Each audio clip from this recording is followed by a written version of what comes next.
Assalamualaikum warahmatullahi wabarakatuh. Pertama-tama yang paling utama, marilah kita sama-sama panjatkan kehadiran Allah Subhanahu wa taala yang mana telah memberikan kita nikmat iman, nikmat Islam, nikmat badan dan nikmat berpikir. Tak lupa pula mari sama-sama kita sanjung sajikan kehadiran Nabi besar Muhammad SAW yang mana beliau telah membawa kita dari zaman jahiliyah hingga zaman Islamnya. Tak lupa pula hormat saya kepada Ibu Aminah selaku dosen kami, dan saya akan mempresentasikan hasil kerja saya. Sebelumnya perkenalkan, nama saya Rizky Amanda, saya berasal dari Biren. Pada kesempatan kali ini saya akan menjelajahi atau memperdalam ilmu yang telah diberikan oleh Ibu Aminah. Saya pun mengangkat unsur partai politik. Oke, sebelumnya ada yang sudah tahu apa itu partai politik? Partai politik adalah prasyarat atau kelengkapan suatu negara demokrasi. Di negara demokrasi diperlukan partai politik yang bebas hak dalam program-programnya maupun kader-kadernya. Partai politik sendiri adalah sekelompok orang yang terorganisir yang bertujuan untuk membuat atau mempertahankan kekuasaan politiknya di dalam masyarakat melalui pemilu. Definisi partai politik adalah pesan serta tuntutan atau dukungan aspirasi kepada negara sebagai pembuat atau keputusan dan kebijakan. Sedangkan mediatornya adalah partai politik melalui suatu pemilu. Dan selanjutnya adalah definisi operasional. Asosiasi sekelompok warga negara yang memiliki pandangan dan kepentingan yang kurang lebih sama, bertujuan merebut kekuasaan dan mempengaruhi kebijakan, serta ikut serta dalam pemilihan umum untuk memperjuangkan pandangan, kepentingan, dan tujuan tersebut. Yang kedua ada definisi undang-undang. Organisasi politik yang dibentuk oleh sekelompok warga negara Indonesia secara sukarela atas dasar persamaan kehendak dan cita-cita untuk memperjuangkan kepentingan anggota, masyarakat, bangsa, dan negara. Dan selanjutnya ada fungsi partai politik. Partai politik sendiri menjadi sarana komunikasi politik sebagai perantara keinginan masyarakat dan kebijakan pemerintah.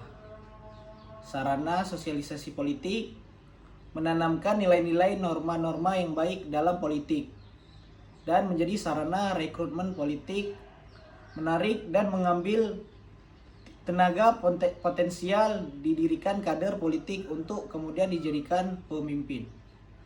Dan fungsi politik yang kedua adalah sarana penengah atau pengatur konflik. Partai politik ikut memecahkan berbagai masalah yang ada di dalam masyarakat. Dan yang selanjutnya ada sarana artikulasi dan agregasi kepentingan. Partai politik mengumpulkan dan merumuskan berbagai kepentingan masyarakat. Dan pendidikan politik, pemilihan konsultan, regenerasi politik, seleksi kepemimpinan, perwakilan politik, dan pembuatan kebijakan. Sistem kepartaian berdasarkan jumlah. Ada dua, yaitu sistem tanpa partai dan sistem partai tunggal. Yang pertama, sistem ini memiliki ciri-ciri khusus. Di negara tersebut hanya ada satu partai yang berkuasa. Dan ada yang partai tunggal. Partai mutlak, di negara tersebut tidak boleh ada partai lain. Partai dominasi, di negara tersebut boleh ada partai dan tetapi tunduk kepada partai dominan. Yang keduanya adalah sistem kepartaian berdasarkan jumlah lagi, yaitu sistem dwipartai dan sistem multipartai. Ciri-ciri sistem dwipartai adalah memiliki partai yang besar dan siap bertarung untuk kekuasaan politik.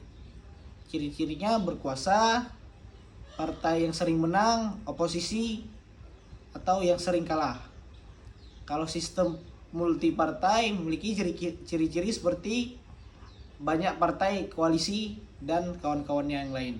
3. Oke, selanjutnya ada tipe-tipe partai politik. Yang pertama ada partai politik elit, partai massa, partai catch-all atau partai kartel, dan yang keempat adalah partai integratif.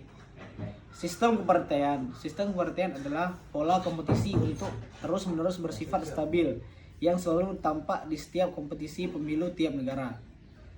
Dan sistem kepartaian bergantung pada jenis sistem politik yang ada di dalam suatu negara.